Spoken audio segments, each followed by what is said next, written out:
Students अब देखिए example fourth statement क्या है इसकी। Prove that time required to describe an arc of parabola under the action of the force this to the focus starting from nearest end of the axis is given by this.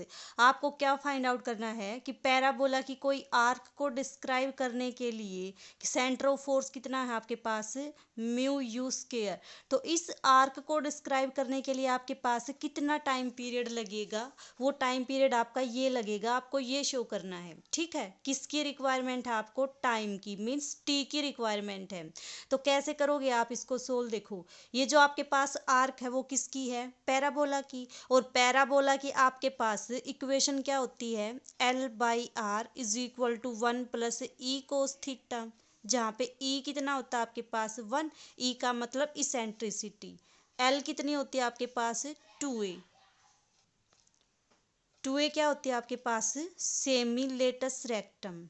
ठीक है, तो आपके पास जो आपकी जो equation है वो किस में रिड्यूस हो जाएगी, 2a/r this is equal to 1 + cos of theta. 1 + cos theta क्या होता है आपके पास, 2 कोस स्क्वायर थीटा/2।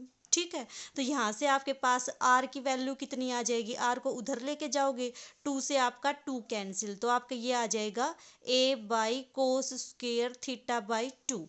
अब 1/कोस क्या होता है आपके पास, सिकेंट, तो r कितना आ जाएगा आपके पास, a सिकेंट स्क्वायर थीटा/2। ये आपके पास किसकी वैल्यू आ गई, r की वैल्यू।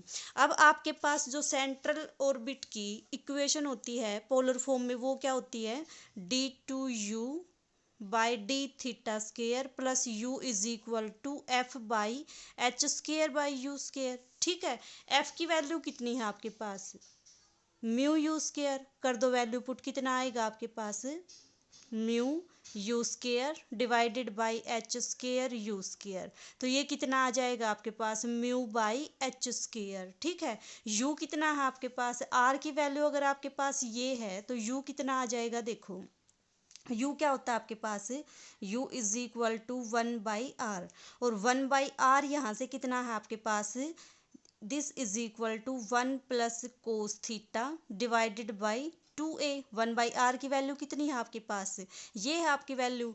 तो अब यहाँ से देखो जो सेंट्रल ऑर्बिट की आपकी इक्वेशन है उसमें आपको क्या चाहिए, d2u/d थीटा स्क्वायर। तो क्या करो, इस u का 2 टाइम्स डेरिवेटिव कर दो, आपके पास क्या आ जाएगा, d2u/d थीटा स्क्वायर आ जाएगा। तो यहाँ से आपके पास du/d थीटा कितना आएगा, जब आप इसका डेरिवेटिव करोगे तो 1/2a का तो 0, और कोस थीटा का कितना आ जाएगा, साइन थीटा, यानी कि minus sine theta divided by 2a।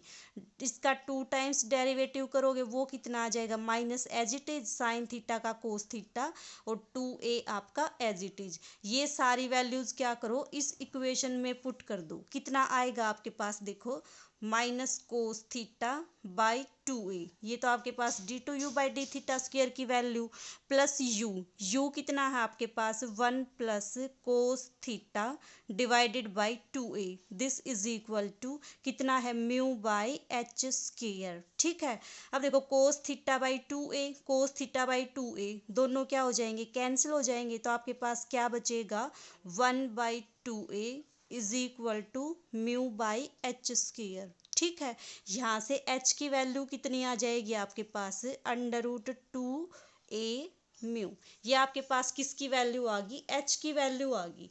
अब देखो यहाँ से आपको क्या फाइंड आउट करना है, टाइम। अब टाइम का और h का क्या कोई रिलेशन है आपका, देखो बिल्कुल स्टार्टिंग का जो आर्टिकल था उसको याद करो। h आपके पास क्या था, h is equal to r square d θ/dt। हमने इस रिलेशन को क्यों यूज़ किया, क्योंकि हमें टाइम पीरियड फाइंड आउट करना है। टाइम का और एच का क्या रिलेशन होता है आपके पास, ये रिलेशन होता है। तो यहाँ पे अगर हम वैल्यू पुट करके इसको इंटीग्रेट कर दें तो आपके पास टी आ जाएगा। ठीक है, तो यहाँ से देखो कितना आएगा आपके पास, इस टी को इधर लेके जाओगे तो आपका आ जाएगा h/dt is equal to r square d θ। ठीक है, अब देखो r की वैल्यू कितनी है आपके पास, r की वैल्यू तो आपके पास a सिकेंड स्क्वायर थीटा/2, तो ये कितना आ जाएगा आपके पास, this is equal to a की square secant power 4 θ/2 d theta. अब क्या करो, दोनों तरफ इसको इंटीग्रेट कर दो। अब इस वाली टर्म का जो इंटीग्रेशन होता है आप वो इजीली फाइंड आउट नहीं कर सकते, ठीक है। तो इसके लिए आप क्या करोगे, आप करोगे इसको सीकेंड square theta by 2 secant square theta by 2 में ब्रेक, ठीक है। तो देखो कितना आएगा आपके पास, ये आपके पास आएगा, अगर आप इसका इंटीग्रेशन करते हो तो ये तो कितना आ जाएगा h t. This is equal to integration किसके रिस्पेक्ट में है, थीटा के रिस्पेक्ट में। थीटा को क्या मान लिया आपने कि वेरी करता है 0 से लेके थीटा तक आपका, ठीक है। इसको क्या पुट कर दिया, a square secant square theta by 2 secant square theta by 2 into d theta, ठीक है। अब इसके बाद देखो आपने क्या किया, आपने मान लिया कि टेंजेंट थीटा बाई 2 कितना है आपके पास जेड। अगर ये आपके पास जेड है तो आप इसका जब डेरिवेटिव करोगे तो कितना आएगा, सीकेंड स्क्वायर थीटा बाई 2 और थीटा बाई 2 का कितना आ जाएगा आपके पास 1/2 और थीटा का कितना आएगा d theta. This is equal to d z. तो अब आपके पास देखो इस टर्म की वैल्यू कितनी आएगी, इस 2 को उधर लेके जाओगे तो आपके पास secant square theta by 2 d theta कितना बन जाएगा 2dz बन जाएगा। और सीकेंड स्क्वायर थीटा को किसकी टर्म में पुट कर दोगे, टेंजेंट की टर्म में, तो आपके पास ये कितना आ जाएगा देखो।